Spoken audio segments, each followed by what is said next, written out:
Hey everyone, my name is Gandalin, and welcome to another World of Warcraft guide. Today I'll be continuing my BlizzCon 2017 coverage with an in-depth look at the new Allied Races feature coming in Battle for Azeroth. Make sure you check out the playlist for my BlizzCon coverage, and subscribe to see when new videos are posted. Let's get right to it! In Battle for Azeroth, it's all-out war between Horde and Alliance, with both sides seeking out new allies who are willing to join the fight and help turn the tide of battle. Now, making new friends is practically a given in a new WoW expansion, but this time there's a twist. Once you've recruited these allies into your faction, you'll unlock the ability to create a character of that race. So here's how it'll work. You're on your main, questing through the new content, and at a certain point, you'll be able to start questlines to seek out these new allies. We don't know much about them yet, but I think it's safe to assume that you'll have to convince them why they should join your side, rather than joining the other faction or remaining neutral in the conflict. Once you've completed this questline and successfully recruited them, you'll unlock them as playable characters for your account.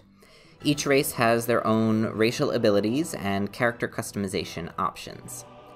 When you make one of these new allied races, you'll start at level 20. You'll be able to boost them to 110, so you can jump right into Battle for Azeroth content, and you can also race change any existing characters to the allied races you've unlocked. But you may want to hold off on boosting one of these new tunes.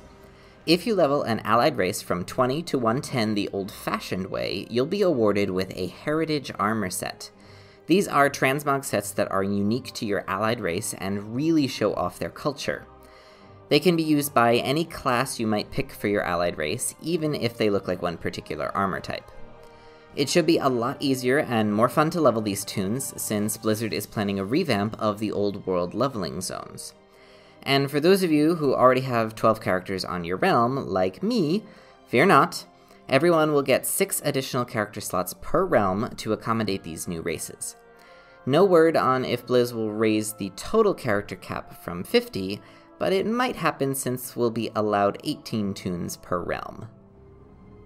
So that's how you'll get allied races. Now I want to talk a little bit about the ones that are currently planned, and then speculate on what other races could be added in the future. We'll start with the ones joining the Alliance.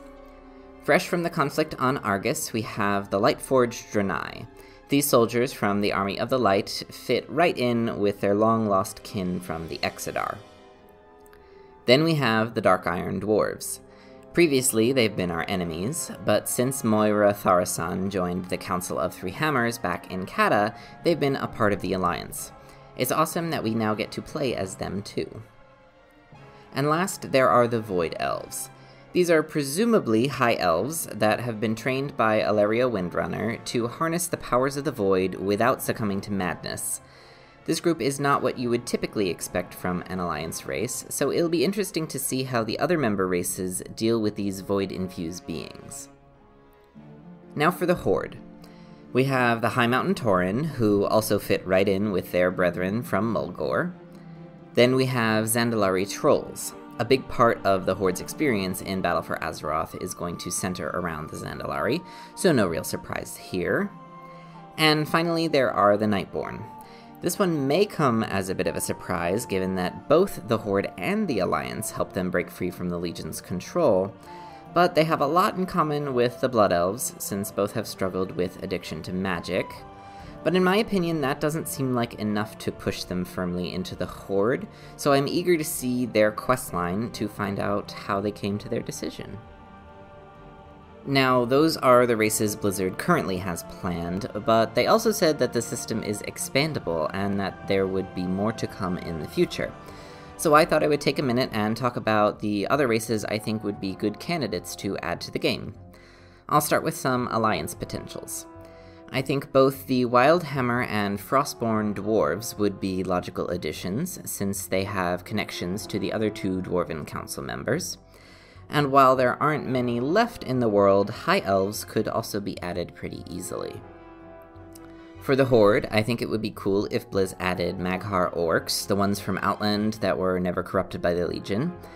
It also would be awesome if they added Banshees to the Forsaken, especially with Sylvanas, Banshee Queen, as Warchief. Those are just some of my ideas. Let me know down in the comments what other subraces you'd like to see. So there you have it. Those are all the details we have about the upcoming Allied Races feature in Battle for Azeroth. I think it's a brilliant idea that can add a lot of depth to the game, and I can't wait to get my hands on them. It's also going to make me play a lot more Horde than I have in the past. What about you? What Allied race are you going to go after first when Battle for Azeroth launches? Alrighty, that's it for this video. If you found this guide helpful, go ahead and give it a thumbs up. Let me know down in the comments if you have any questions or if there's something you want me to cover. Make sure you follow me on Twitter at Gandalin1306, and if you haven't already, subscribe to my channel so you can see all my future videos. Thanks for watching, and I'll see you next time.